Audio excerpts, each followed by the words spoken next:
নমস্কার বন্ধুরা, গল্প সংকলনে তোমাদের সকলকে স্বাগত। আশা করি সকলেই খুব ভালো আছো। আমার আজকের গল্প মালকোষ, লিখেছেন সৌমিত্র বিশ্বাস। গল্পটি আনন্দমেলা পত্রিকায় প্রকাশিত হয়েছিল। শুরু করছি গল্প মালকোষ। রামপুর স্টেশনে লোকজন নেমে যেতে অখিলবাবু স্বস্তির নিঃশ্বাস ফেলে বেশ গুছিয়ে বসলেন। ঠিক যেরকমটা চেয়েছিলেন সেরকমই হয়েছে। তিনি নিজে আর ওপাশে 4টে অল্প বয়সী ছেলে ছাড়া গোটা কামরাই ফাঁকা। ছেলেগুলো খুব সম্ভব কলেজে পড়ে, কথাবার্তা শুনে যা মনে হচ্ছে। কোনো পরীক্ষা দিতে মালদা যাচ্ছে। নভেম্বরের শুরু, বাইরে থেকে কনকনে হাওয়া আসছে। কাজটা নামাতে গিয়েও নামছে না দেখে অখিলবাবু খুবই আনন্দ পেলেন, আর সেটা আরো বাড়িয়ে দিয়ে আচমকা ফাঁকা মাঠের মাঝখানে ট্রেনটা থেমে গেল। অমনি কোত্থেকে কে জানে ঠিক 5 বার শাঁখও বেজে উঠল। সমস্ত লক্ষণই মিলে যাচ্ছে, এইবারই হয়তো ঘটবে। চারপাশে একটা থমথমে ভাব, কিন্তু কিছুই হলো না। ট্রেনটা আবার চলতে শুরু করতেই মনটা খারাপ হয়ে গেল। তবু ভাবলেন, দেখা যাক, মালদা পর্যন্ত তো সময় আছে। সরকারি চাকরি থেকে অবসর নেওয়ার পর অখিলবাবুর হাতে অফুরন্ত সময়।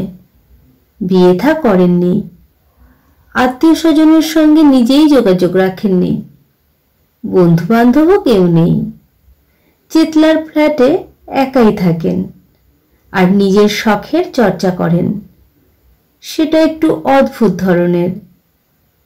পৃথিবীতে বহু বিচিত্র ঘটনা ঘটে, যেগুলোর কোনো ব্যাখ্যা খুঁজে পাওয়া যায় না। যেমন জয়নগরে। ওখানকার দত্তবাড়িতে একটা কদম গাছ আছে, যেটায় সারা বছর কোনো ফুল না হলেও জন্মাষ্টমীর দিন পাশাপাশি 2টো ফুল ফুটবেই। একটা গাঢ় হলুদ, অন্যটা সাদা ঘেঁষা। পরদিন থেকে আবার জেকে সেই। একটা কুড়িও আর চোখে পড়বে না। ওর তখন ওই তল্লাটেই পোস্টিং।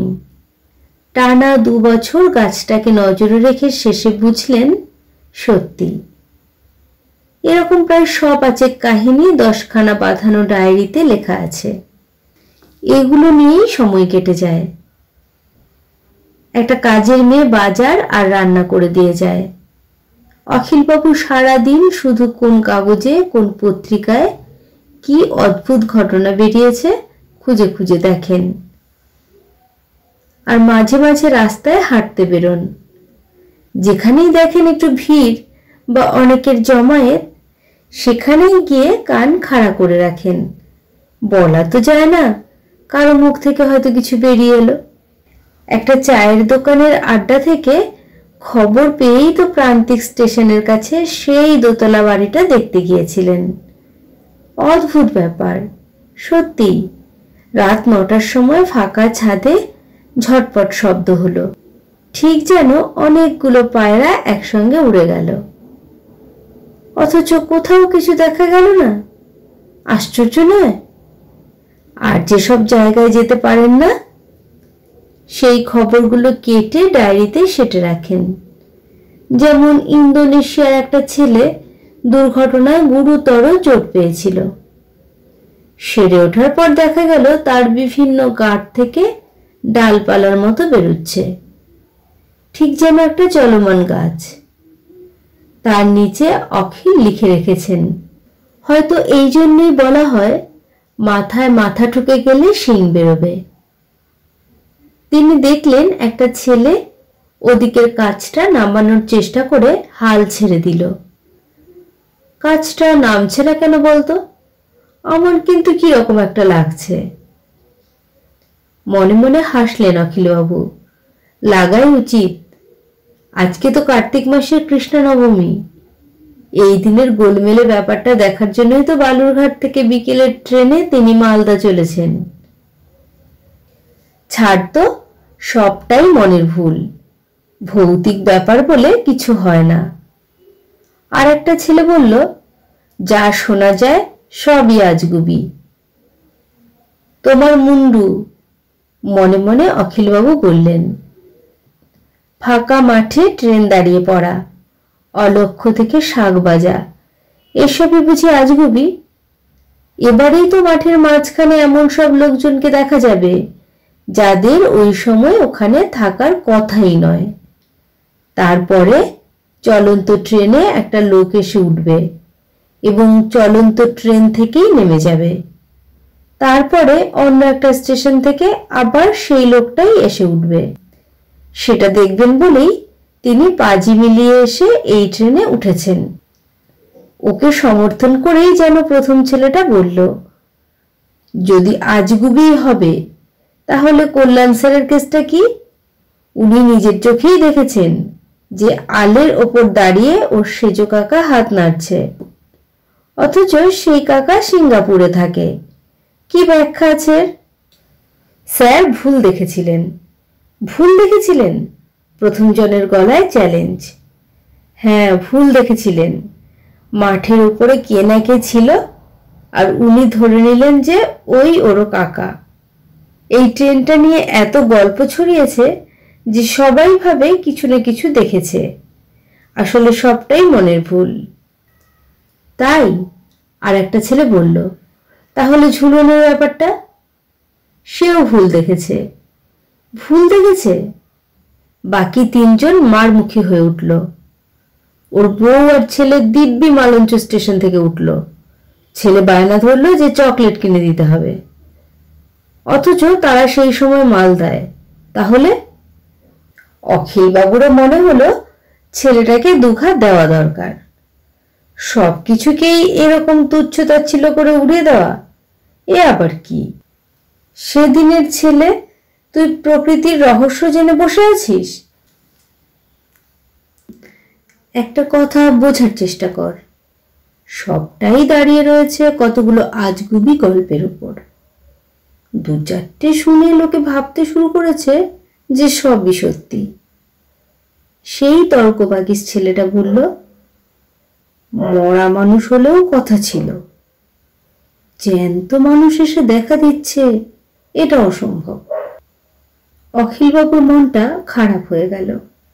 কিছুই কি ঘটবে না? সবটাই বিফলে যাবে? আচমকা ওর চুল খাড়া হয়ে গেল। এসব কি বলছে ওরা? খবরের কাগজটা মুখের সামনে ধরে তিনি ওদের কথা গিলতে লাগলেন।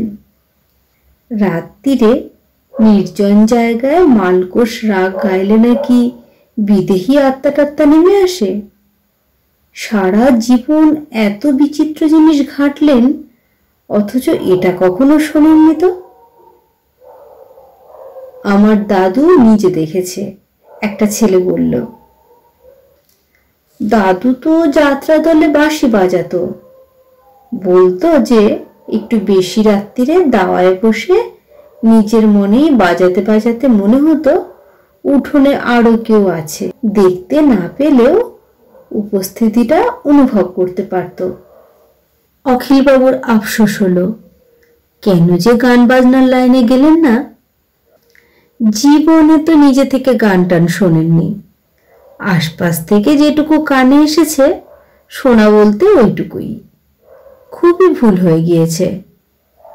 অবশ্য মালকোষ যে এত উপকারী তিনি জানবেনই বা কি করে? জানলে না হয় শিখে রাখা যেত। তর্কবাগীশ বলল, সামনেই তো গঙ্গারামপুর আসছে, বানরাজার গড়ে গিয়ে মালকোষ বাজিয়ে দেখ কেউ আসে কিনা। অখিলবাবু মনে মনে বানরাজার গড় নোট করে নিলেন। ওখানে গিয়ে দেখতে হবে কি আছে। আর একজন বলল, মালকোষ রাগ পাবো কোথায়? আমার মোবাইলে আনন্দধারা ভুবনে লোড করা আছে। কণিকা বন্দ্যোপাধ্যায়, তোকে পাঠিয়ে দিচ্ছি। সাহস থাকে তো যা। গঙ্গারামপুর নেমে তপনের বাস ধরলে গড় কতক্ষণ আর লাগবে? তাতে কেউ কোনো উৎসাহ দেখালো না, কেবল হাহা হিহি। অখিলবাবুর একবার ইচ্ছে হলো যে ওদের কাছ থেকে ওই গানটা চেয়ে নেন, কিন্তু লজ্জা করল। তবে তিনি ঠিক করে নিয়েছেন যে কলকাতায় ফিরে গিয়ে ওই কণিকা বন্দ্যোপাধ্যায় ভদ্রমহিলার খোঁজ করতে হবে। উনি যদি গানটা শিখিয়ে দেন তাহলে সুবিধে হয়। সেই সময় ক্ষীণ আলোর মতো তার স্মৃতি জ্বলে উঠল। অনেক দিন আগে একটা পাগলকে দেখেছিলেন না, মাটি খেতে খেতে আনন্দধারা গাইছিল। সুরটা এখনো কানে লেগে আছে। গঙ্গারামপুর তো আসছে, নেমে যাবেন? এই ট্রেনটা যখন ধোকা দিল তখন বানরাজার গড়ে গিয়ে দেখা যাক একবার। যে লোকটা তাকে পথ দেখিয়ে একদম গড়ের ধ্বংসস্তূপে পৌঁছে দিল তাকে ভীষণ চেনা লাগলেও অন্ধকারে সেভাবে বুঝতে পারেননি। আর লোকটাও তেমনি, গোটা রাস্তা একটা কথা বলল না, আর পৌঁছে দিয়ে এমনভাবে পালালো যেন দাঁড়িয়ে থাকলে ভূত এসে ঘাড় মটকাবে। যে চাতালে দাঁড়িয়ে অখিলবাবু চোখ বন্ধ করে গলা ছেড়ে আনন্দধারা বহিছে ভুবনে গাইতে শুরু করলেন, সেটা আসলে বিয়ের মণ্ডপ। এখানেই নাকি বানরাজার মেয়ে উষার সঙ্গে শ্রীকৃষ্ণের নাতি অনিরুদ্ধের বিয়ে হয়েছিল। অখিল ওই একটা লাইনই পাগলের গলায় শুনে তুলেছিলেন। এখন ঘুরিয়ে ফিরিয়ে সেটাই গিয়ে চললেন, আর মালকোষ রাগের মহিমাও বুঝতে পারলেন, কেননা জায়গাটা পাল্টে যাচ্ছিল। প্রথমেই গেল মণ্ডপের 4টে কলা গাছ, মানে 4 কোণের থামগুলো। সেই জায়গায় ঘন সরবন গজিয়ে উঠে তাকে ঢেকে দিল। বুঝতে পারছেন পায়ের নিচে এখন আর চাতাল নেই, তার বদলে এঁটেল মাটি আর কাদা। আর একটু নিচে নদী পার ভাঙছে, ছুপছুপ শব্দ পেলেন। হাওয়ায় একটা আষ্টে গন্ধ। আর তখনই কেউ যেন সামনে এসে দাঁড়িয়ে জোর করে টেনে চোখের পাতা খুলে দিল। তিনি চমকে উঠলেন, ওটা এখানে কোত্থেকে এলো? সেই ভাঙাচোরা বাড়ি, খোলা দরজা, দুপাশে ঘট বসানো। প্রায় 30 বছর আগে পাথর প্রতিমায় নদীর ধারে ওই বাড়িটা না দেখলে হয়তো অদ্ভুত জিনিসের প্রতি তার আকর্ষণটা জন্মাতো না। 30 বছর আগে বাড়িটার ভিতরে ঢুকেই চমকে গিয়েছিলেন। তার নিজের উচ্চতা 5 ফুট 10 ইঞ্চি। তার চেয়ে উঁচু একটা কালী ঠাকুরের মাথা, 4 হাত, শিব ঠাকুর, শেয়াল, এসব কিছুই ছিল না, কেবল মাথাটা। আর সবচেয়ে অদ্ভুত, মূর্তির সামনে যে পুরুত বসেছিল সে একদম অখিলবাবু নিজে। হঠাৎই নিজেকে ওইভাবে বসে পুজো করতে দেখে খুব ভয় পেয়ে গিয়ে পালিয়ে এসেছিলেন।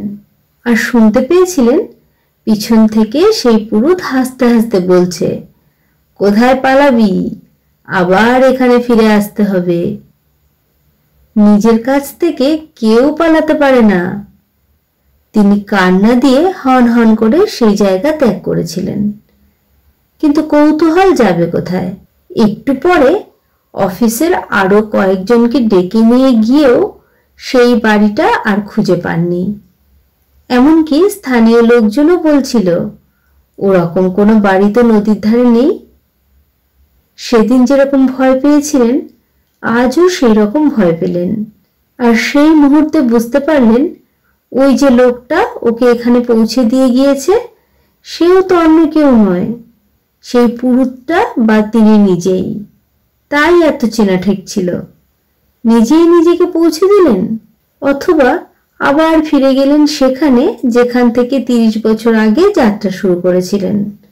মাথায় একটা অদ্ভুত ভাবনা ঝিলিক দিল, মৃত লোকজন বা প্রাণী ফিরে এলেই কি শুধু ভূত হয়?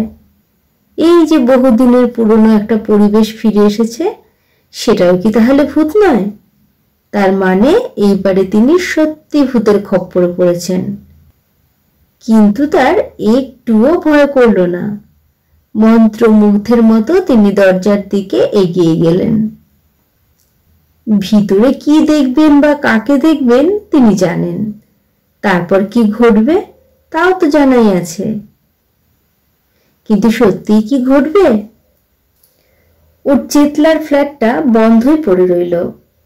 রান্নার মেয়েটা পরপর কদিন এসে কাউকে না পেয়ে শেষে আশাই ছেড়ে দিল। অখিলবাবু জানতেও পারলেন না যে সেদিন তিনি ট্রেন থেকে নেমে পড়ার পরে সত্যি একটা অদ্ভুত ঘটনা ঘটেছিল। একটা কামরায় 4টে ছেলে নাকি দেখেছিল।